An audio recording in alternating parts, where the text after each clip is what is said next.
Students, आज जो बेटा हम टॉपिक डिस्कस कर रहे हैं वो हमारे पास है बेटा Bohr's atomic model, that is Bohr's atomic model. अब सबसे पहले जो बेटा इसके मेन पॉइंट्स हम वो डिस्कस करेंगे, ठीक है। और फिर बेटा हम डिस्कस करेंगे क्या इसकी कमियां रही हैं और क्या इसकी एप्लीकेशंस हैं, इसकी यूज़ क्या है। तो बेटा अगर जब हम बात करते हैं बोर्स एटॉमिक मॉडल की, तो बेटा सबसे पहला पॉइंट ये है कि ये प्लांक्स क्वांटम थ्योरी पे बेस है, that is it is based upon Planck's quantum theory. ये बेटा प्लांक्स क्वांटम थ्योरी के ऊपर बेस है, ठीक है। और आपको पता है प्लांक्स क्वांटम थ्योरी सिंपली ये कहता है कि वे जब भी किसी भी बॉडी से अगर एनर्जी रिलीज़ होगी या एब्जॉर्ब होगी वो कंटिन्यूसली नहीं होगी, ठीक है।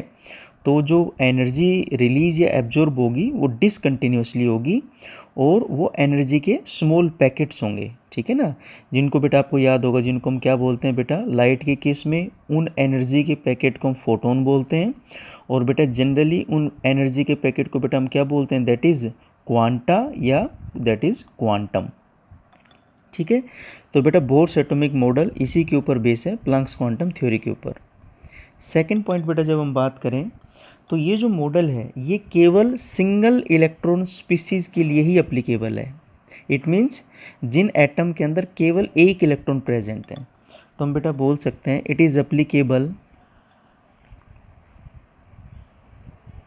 That is it is applicable only and only for single electron species, only for single electron species, ठीक है। मतलब जिसमें एक इलेक्ट्रॉन है ये सिर्फ बेटा उन्हीं के लिए अप्लीकेबल है, ठीक है। जैसे बेटा हाइड्रोजन हो गया, हाइड्रोजन में आपके पास 1 इलेक्ट्रॉन है। उसके अलावा बेटा आपके पास हो गया हीलियम, उसके अलावा बेटा आपके पास हो गया लिथियम। ये जितने भी मैंने लिखे हैं, ठीक है ना बेटा, इन सभी में 1 इलेक्ट्रॉन प्रेजेंट है। तो ये बोर एटॉमिक मॉडल केवल सिंगल इलेक्ट्रॉन स्पीसीज के लिए ही अप्लीकेबल है।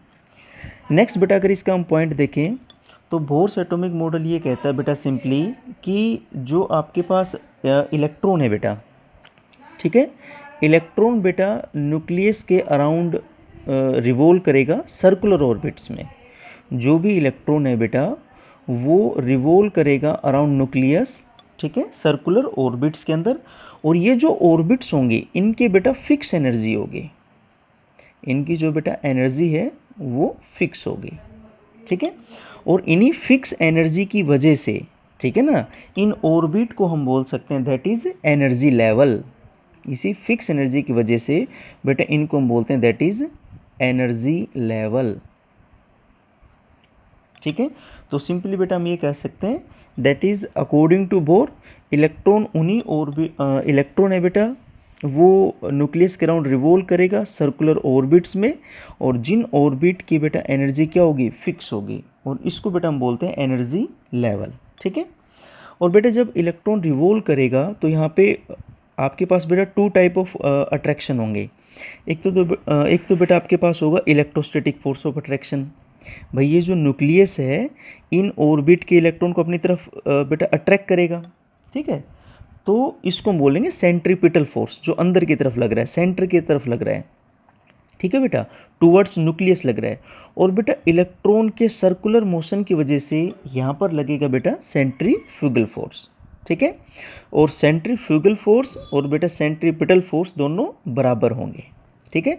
इट मीन सेंट्रीफ्यूगल फोर्स लगेगा बाहर की तरफ, ठीक है, और बेटा सेंट्रीपिटल फोर्स लगेगा अंदर की तरफ। तो हम बोल सकते हैं बेटा कि अगर आपके पास ये बेटा न्यूक्लियस है और ये ऑर्बिट्स है जिसमें इलेक्ट्रॉन रिवॉल्व कर रहे हैं, तो बेटा जो अंदर की तरफ फोर्स लगेगा वो centripetal force, CFF, centripetal force. और जो बेटा बाहर की तरफ लगेगा दैट इज़ सेंट्रीफ्यूगल फोर्स, ठीक है। सेंट्रीफ्यूगल फोर्स बेटा इलेक्ट्रॉन की मोशन की वजह से है, जो टेंजेंशियली लगेगा। तो बेटा हम ये बोल सकते हैं इसी के अंदर दैट इज़ कि जो आपके पास सेंट्रीफ्यूगल फोर्स है, दैट इज़ सेंट्रीफ्यूगल फोर्स, वो बेटा किसके बराबर है, वो सेंट्रीपिटल फोर्स के बराबर है, दैट इज सेंट्रीपिटल फोर्स, ठीक है। सेंट्रीफ्यूगल फोर्स बेटा क्यों है? Due to circular motion of electron, circular motion of electron. और बेटा सेंट्रीपिटल फोर्स क्यों है? ये है इलेक्ट्रोस्टैटिक फोर्स की वजह से, दैट इज इलेक्ट्रोस्टैटिक फोर्स। ठीक है बेटा, अगर हम बात करें सेंट्रीफ्यूगल फोर्स तो बेटा ये हो जाएगा आपके पास that is mv² divide by are. ठीक है, और बेटा अगर हम बात करें सेंट्रीपिटल फोर्स तो बेटा ये हो जाएगा that is ze² divide by बेटा r²। यहाँ पर बेटा r से r कैंसिल आउट, तो बेटा ये हो जाएगा आपके पास that is mv² is equal to ze² divide by r। ठीक है, तो हमें पता लग गया कि जब भी इलेक्ट्रॉन रिवॉल्व करेगा सर्कुलर ऑर्बिट में रिवॉल्व करेगा, उन ऑर्बिट की एनर्जी फिक्स होगी, इसीलिए इस ऑर्बिट को हम एनर्जी लेवल बोलते हैं। इलेक्ट्रॉन के मोशन की वजह से बाहर की तरफ टेंजेंशियली फोर्स लगेगा बेटा, ठीक है ना, सेंट्रीफ्यूगल फोर्स लगेगा जो टेंजेंशियली लगेगा, और बेटा एक लगेगा अंदर की तरफ फोर्स, ठीक है, जिसको हम बोलेंगे centripetal force, that is electrostatic force है जो। नेक्स्ट बेटा अगर हम इसके पोस्टुलेट की बात करें तो नेक्स्ट बेटा ये कहता है कि बोर ये कहता है कि इलेक्ट्रॉन केवल उन्हीं ऑर्बिट में रिवॉल्व करेगा जिन ऑर्बिट में इलेक्ट्रॉन का एंगुलर मोमेंटम, ठीक है बेटा, हम बोल सकते हैं according to Bohr theory electron उन्हीं ऑर्बिट में रिवॉल्व करेगा जिसमें इलेक्ट्रॉन का एंगुलर मोमेंटम h/2 के इंटीग्रल मल्टीपल होगा। ठीक है, angular momentum that is mvr। तो जो भी एंगुलर मोमेंटम होगा इलेक्ट्रॉन का वो h/2 का इंटीग्रल मल्टीपल। ठीक है, तो यहाँ से हम n से मल्टीप्लाई कर देंगे, इट मीन्स n की वैल्यू या तो 1 आएगी या 2 आएगी या 3 आएगी एंड सो ऑन। ठीक है, तो जो i एंगुलर मोमेंटम है दैट इज mvr, जिसको हम बेटा एंगुलर मोमेंटम बोलते हैं, ठीक है, वो बेटा किसके बराबर होगा? इंटीग्रल मल्टीपल ऑफ h/2, मतलब इस चीज़ का मल्टीपल होगा, या तो इसको 2 टाइम्स होगा या 3 टाइम्स होगा, ऐसे होगा बेटा। ठीक है, तो ये बेटा हमारे पास फोर्थ पोस्टुलेट था। नेक्स्ट बेटा अगर हम पोस्टुलेट की बात करें, ये कहता है कि जब इलेक्ट्रॉन किसी ऑर्बिट में रिवॉल्व कर रहा है बेटा, ठीक है ना, कोई भी जो आपके पास ऑर्बिट है, जब किसी भी पर्टिकुलर ऑर्बिट में इलेक्ट्रॉन रिवॉल्व कर रहा है तो अपने आप ना तो बेटा ये एनर्जी एब्जॉर्ब करेगा ना रिलीज करेगा। ठीक है, हम सिंपली ये बोल सकते हैं that if electron revolve in any stationery orbit,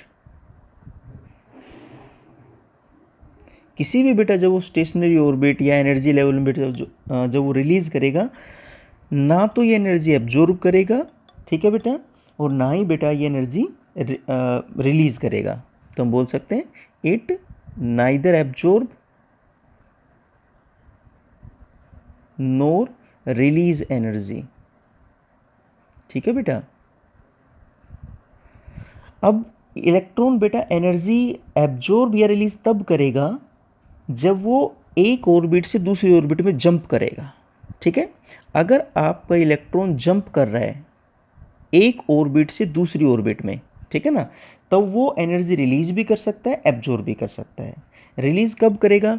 जब बेटा इलेक्ट्रॉन जंप करेगा हाई एनर्जी लेवल से लो एनर्जी लेवल में। ठीक है, तो अगर बेटा हम बोल सकते हैं कि अगर इलेक्ट्रॉन जंप करता है हाई एनर्जी लेवल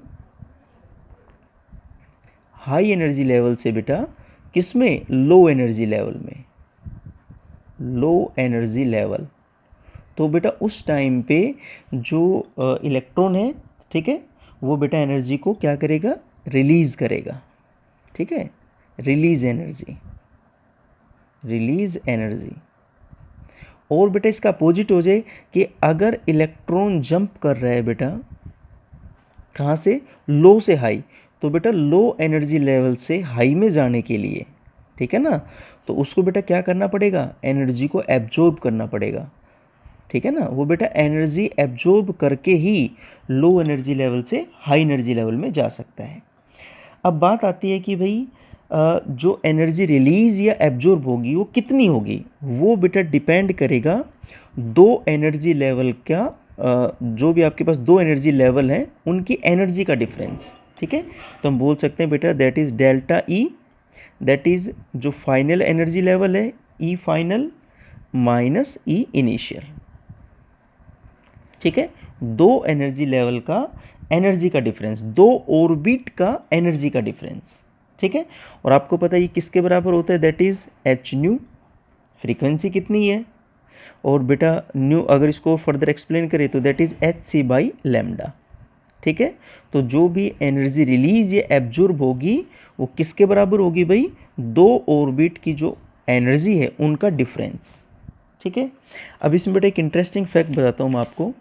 बेटा कभी भी जो एनर्जी रिलीज या एब्जॉर्ब हो रही है, ठीक है, वो डिपेंड करती है कि भाई वहाँ पे कितने ट्रांजिशन हो रहे हैं, ठीक है। जैसे मैं एग्जांपल बताता हूँ बेटा, उससे पहले आप ये समझो कि अगर सिंगल ट्रांजिशन है, ठीक है, अगर बेटा हमारे पास सिंगल ट्रांजिशन है, इट मीन्स वहाँ पे सिंगल फोटोन की ही रिक्वायरमेंट होगी, सिंगल फोटोन, ठीक है।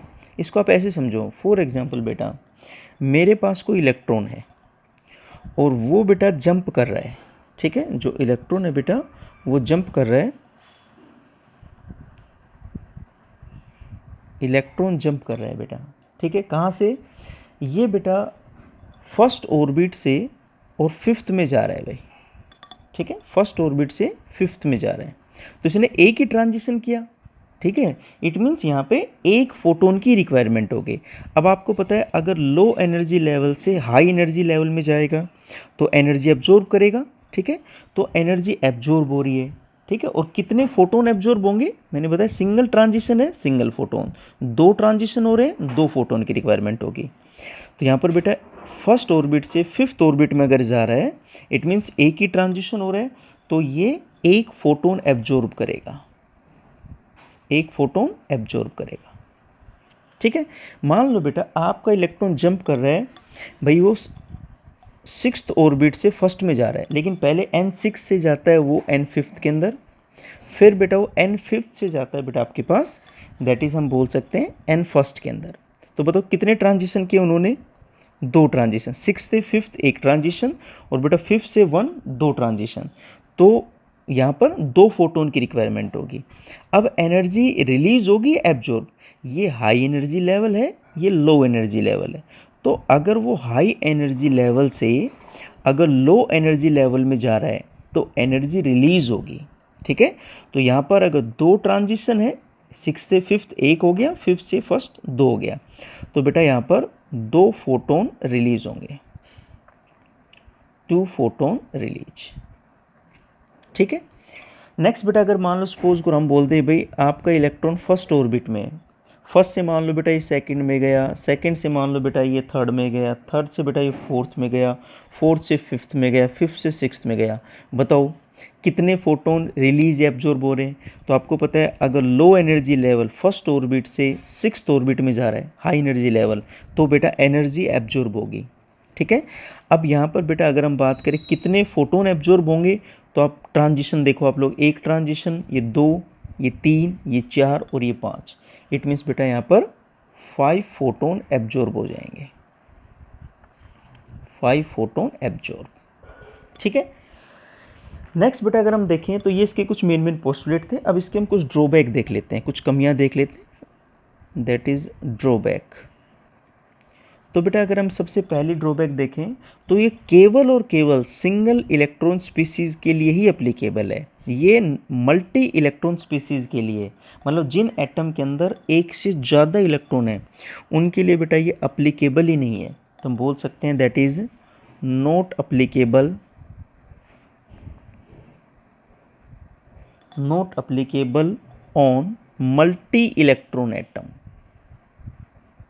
That is multi electron atom, मतलब जिन एटम में एक से ज़्यादा इलेक्ट्रॉन हैं उनके लिए एप्लीकेबल नहीं होगा। सेकंड पॉइंट बेटा, इसने H/2π, ठीक है, उसने कहा कि भाई किसी भी ऑर्बिट में इलेक्ट्रॉन का जो एंगुलर मोमेंटम है MVR वो इंटीग्रल मल्टीपल है H/2π का, मतलब इसका मल्टीपल मिलेगा, यहाँ से हम n से मल्टीपल बेटा एन से मल्टीप्लाई करते हैं, ये एन की वैल्यू 1 2 3 कुछ भी हो सकता है। तो ऐसा क्यों है, एच अपॉन 2 पाई ही क्यों लिया, इसका बेटा इसने कोई एक्सप्लेनेशन नहीं दिया, नो एक्सप्लेनेशन, कोई एक्सप्लेनेशन नहीं है बेटा। तीसरा अगर हम बेटा बात करें, ये अगर हमें पता है कि भाई अगर हमारे पास जो भी बेटा स्पेक्ट्रम हमें मिलता है, आपको पता है उस स्पेक्ट्रम में हमें नंबर ऑफ लाइंस मिलती हैं। तो बेटा अगर इन लाइंस को, जिसको हम स्पेक्ट्रल लाइंस बोलते हैं, ठीक है, अगर बेटा हम इन स्पेक्ट्रल लाइंस को मैग्नेटिक फील्ड में रखें, मतलब एक नॉर्थ पोल हो गया एक साउथ पोल हो गया, ठीक है, या बेटा इन स्पेक्ट्रल लाइन को अगर हम इलेक्ट्रिक फील्ड में रखें, एक पॉजिटिव प्लेट होगी एक बेटा नेगेटिव प्लेट, ठीक है ना, तो ये जो स्पेक्ट्रल लाइन है ना बेटा, ये स्पिल्ट हो जाएंगी, टूट जाएंगी, फर्दर डिसोशिएट हो जाएंगी। तो ये इनको एक्सप्लेन नहीं कर पाया कि भाई जो भी स्पेक्ट्रल लाइंस हैं, जो स्पेक्ट्रम से हमें लाइंस मिलती हैं, अगर हम उसको मैग्नेटिक फील्ड में रखेंगे नॉर्थ और साउथ पोल के बीच में, तब भी उनकी स्पिल्टिंग होगी, और बेटा अगर हम उनको इलेक्ट्रिक फील्ड में रखेंगे तो भी इनकी स्पिल्टिंग होगी। तो ऐसा क्यों होता है, ठीक है। एक तो बेटा एक को हम बोलते हैं जीमैन इफेक्ट। तो बेटा जीमैन इफेक्ट क्या होता है, अगर आपके पास जो स्पेक्ट्रल लाइंस हैं, अगर हम उनको मैग्नेटिक फील्ड में रखते हैं तो उसकी वजह से जो उनकी स्पिल्टिंग होती है, तो हम बोल सकते हैं बेटा that is splitting of spectral lines, ठीक है बेटा, in presence of magnetic field, in presence of magnetic field. Magnetic field में जो बेटा स्पेक्ट्रल लाइंस की जो स्पिल्टिंग होती है, ठीक है ना, उसको हम बोलते हैं बेटा जीमैन इफेक्ट। और बेटा एक होता है हमारे पास that is Stark effect, that is Stark effect. तो देखो बेटा स्टार्क इफेक्ट क्या होता है, अगर आपके पास ये जो स्पेक्ट्रल लाइन है इनकी स्पिल्टिंग हो रही है इलेक्ट्रिक फील्ड में, तो हम बोल सकते हैं that is splitting of spectral lines, ठीक है बेटा, in presence of electric field. Electric field की प्रेजेंस में जो स्पिल्टिंग होती है बेटा, उसको हम बोलते हैं दैट इज स्टार्क इफेक्ट। तो बेटा ये इनको एक्सप्लेन नहीं कर पाया, ठीक है बेटा। नेक्स्ट बेटा अगर हम बात करें that is application of Bohr model, कि इसकी कुछ एप्लीकेशंस हैं, वो देखो ध्यान से, कुछ बेनिफिट्स हैं। बोर्स मॉडल, या हम बोल सकते हैं बेटा that is Bohr's atomic model, इसकी क्या क्या एप्लीकेशंस हैं, ठीक है। पहली बात तो बेटा हम जो भी हमारे पास ऑर्बिट है, कोई भी जो सेल है जिसको हम एनर्जी लेवल बोल रहे हैं, ऑर्बिट बोल रहे हैं, हम उसका रेडियस कैलकुलेट कर सकते हैं। पहला बेटा हम किसी भी ऑर्बिट का जो रेडियस है उसको बेटा हम कैलकुलेट कर सकते हैं, ठीक है। अब देखो इसके लिए हम एक फॉर्मूला ड्राइव करेंगे बेटा, और हमने ये देखा था कि जब इलेक्ट्रॉन रिवॉल्व करते हैं न्यूक्लियस के अराउंड, ठीक है ना बेटा, तो एक पर्टिकुलर ऑर्बिट में रिवॉल्व करेगा, और यहाँ पे मैंने बताया था दो प्रकार के फोर्स लगेंगे, एक को हम बोलते थे सेंट्रीफ्यूगल फोर्स, सेंट्रीफ्यूगल फोर्स, और एक बेटा लगेगा सेंट्रीपिटल फोर्स। फ्यूगल फोर्स क्यों लगता है, ये इलेक्ट्रॉन के सर्कुलर मोशन की वजह से। तो वो बेटा मैंने बताया था that is mv² divide by R होता है, और जो बेटा सेंट्रीपिटल फोर्स है दैट इज़ बेटा ZE² डिवाइड बाई बेटा R², ठीक है, ये आर से आर कैंसिल आउट, तो बेटा ये हो जाएगा mv² that is ZE² divide by are, ठीक है। और आपको ये पता है कि जब इलेक्ट्रॉन किसी भी ऑर्बिट में रिवॉल्व करता है बेटा, तो उसका जो एंगुलर मोमेंटम होता है दैट इज़ mvr, वो बेटा इंटीग्रल मल्टीपल है h/2 के। तो मान लो बेटा अगर मैं यहाँ पर v की वैल्यू इस फर्स्ट इक्वेशन में पुट कर दूँ, तो बेटा v बताओ क्या हो जाएगा, अगर मैं v की वैल्यू पुट करता हूँ तो बेटा ये हो जाएगा NH डिवाइड बाई 2 m, और r बेटा नीचे की तरफ आ जाएगा mr। तो ये जो बेटा v की वैल्यू आई हमारे पास, इसको हमें इस इक्वेशन में पुट करना है यहाँ पर। तो भाई जो बेटा हमारे पास आएगा दैट इज़ m, बताओ v की जगह मैं पुट कर रहा हूँ बेटा that is NH divide by 2 mr, ठीक है बेटा। और बेटा इसका हम क्या कर देंगे स्क्वायर, ये हो जाएगा बेटा आपके पास that is ZE² divide by बेटा r, ठीक है। अब आपको ये पता लग गया कि अगर हम इसको बेटा ओपन करते हैं तो हमारे पास बताओ क्या हो जाएगा m into N square h square divided by बेटा 2 का square 4 pi square m square r square बेटा that is z e square divide by r. तो बेटा आर स्क्वेयर से ये r cancel out, m square से बेटा ये एम कैंसिल आउट। तो बेटा जो हमारे पास बचेगा वो बेटा बचेगा दैट इज हमें तो रेडियस निकालना है, ये निकालना है बेटा। तो बेटा हमारे पास आर हो जाएगा दैट इज, इसको बेटा हम नीचे की तरफ ले आएंगे, ठीक है ना। तो बेटा that is an square h square, ठीक है, और बेटा ये नीचे की तरफ आ जाएगा 4 पाई स्क्वेयर एम, ये तो ऑलरेडी है 4 पाई स्क्वेयर एम। ये आर को मैं यहाँ पर लेके गया हूँ जेड स्क्वेयर की जगह, जेड स्क्वेयर को नीचे की तरफ इनटू बेटा मैंने यहाँ पर लिया जेड ई स्क्वेयर, ठीक है। तो यहाँ पर बेटा अगर हम सभी कांस्टेंट की वैल्यू पुट कर दें, किसको छोड़ के बेटा, एन स्क्वेयर को छोड़ के, ठीक है, ये वेरी करेगा, और जेड, क्योंकि जेड तो एटॉमिक नंबर है, और बेटा एटॉमिक नंबर डिपेंड करेगा एलिमेंट के ऊपर, ठीक है। हाइड्रोजन के लिए 1 है, हीलियम के लिए 2 है, ऐसे। और एन बेटा ऑर्बिट है, ठीक है ना, एनर्जी लेवल है कि भाई कौन सी ऑर्बिट या एनर्जी लेवल में इलेक्ट्रॉन रिवॉल्व कर रहा है। तो बेटा अगर हम पुट कर दें सभी कांस्टेंट की value, put the value of all constant, ठीक है बेटा।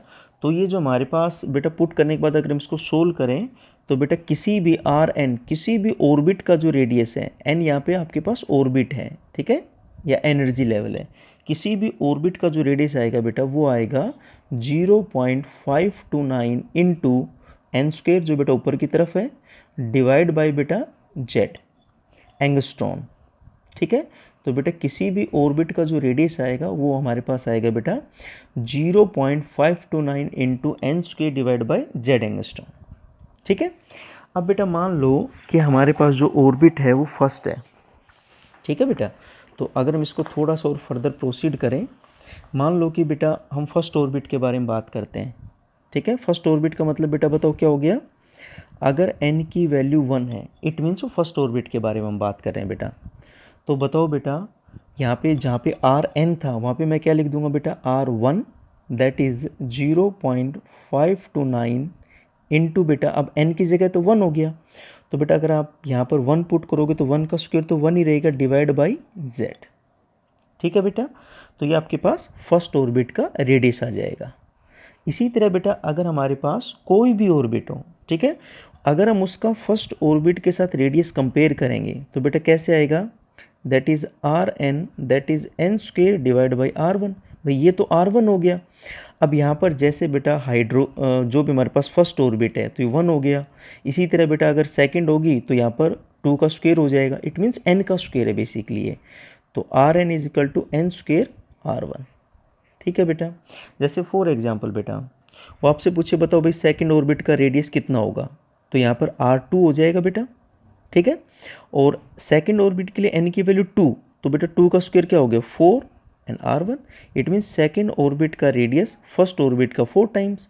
वो बोल दे बताओ भाई थर्ड ऑर्बिट का रेडियस बताओ, थर्ड का मतलब बेटा क्या हो जाएगा R3, बताओ यहाँ पे कितना पुट करूँगा मैं 3, तो बेटा 3 का स्क्वायर कितना हो जाएगा 9 of R1, it means third orbit का रेडियस फर्स्ट ऑर्बिट का 9 टाइम्स होगा, ठीक है बेटा। अब बेटा एक क्वेश्चन और ले लेते हैं, जैसे बेटा हमसे पूछे बताओ भाई हमारे पास हाइड्रोजन एटम है, ठीक है, तो हाइड्रोजन एटम का सेकंड ऑर्बिट का रेडियस क्या होगा, दैट इज़ वो बोले बेटा that is calculate R2 for hydrogen, ठीक है बेटा, जो हाइड्रोजन एटम है उसकी सेकंड ऑर्बिट का रेडियस। तो आपको पता हाइड्रोजन के लिए बेटा Z की वैल्यू तो हो जाएगी 1, R2 का मतलब बेटा क्या हो जाएगा N की वैल्यू 2। अब हमें रेडियस किसी भी ऑर्बिट का जो रेडियस होता है उसका फॉर्मूला पता है, दैट इज़ RN 0.529 इंटू बेटा that is n square divide by Z angstrom, ठीक है बेटा। तो बताओ अब यहाँ पर हम वैल्यू पुट कर देंगे 0.529 इंटू n, कौन सी ऑर्बिट है सेकंड, तो बेटा 2 का स्क्वायर कितना हो जाएगा 4 डिवाइड बाई हाइड्रोजन का बेटा एटॉमिक नंबर 1 एंगस्ट्रॉम, सोल्व कर लेंगे हम इसको, ठीक है बेटा। जैसे बेटा एक क्वेश्चन और ले लेता हूँ, वो पूछ ले भाई आपसे that is calculate R4 for helium, भाई हीलियम पॉजिटिव आयन के लिए फोर्थ जो आपके पास ऑर्बिट है उसका रेडियस R4 का मतलब बेटा n की वैल्यू तो होगी फोर्थ, और बेटा हीलियम के लिए एटॉमिक नंबर कितना हो जाएगा 2।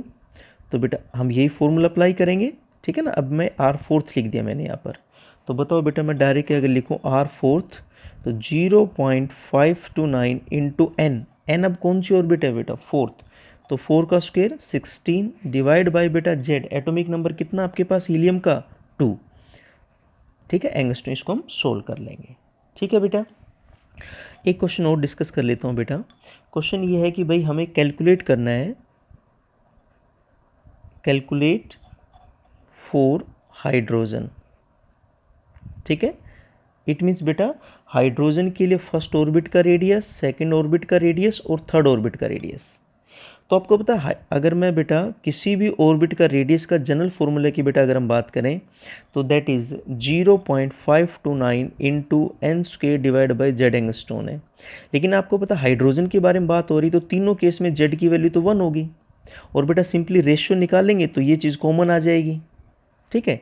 तो कहने का मतलब रेडियस डायरेक्टली प्रोपोर्शनल है एन स्क्वेयर के, ठीक है। अब बेटा जब मैं बात करूँगा फर्स्ट ऑर्बिट, तो बताओ फर्स्ट के लिए कितना वैल्यू पुट करूँगा 1, तो बेटा 1 का स्क्वायर कितना हो जाएगा 1। जब बेटा मैं यहाँ पे बात करूँगा सेकंड ऑर्बिट, तो बेटा मैं 2 पुट करूँगा, तो बताओ यहाँ पे मैं 2 का स्क्वायर कर दूंगा। बेटा जब मैं यहाँ पर बात करूँगा थर्ड ऑर्बिट, तो बताओ मैं 3 पुट कर दूंगा, 3 का स्क्वायर।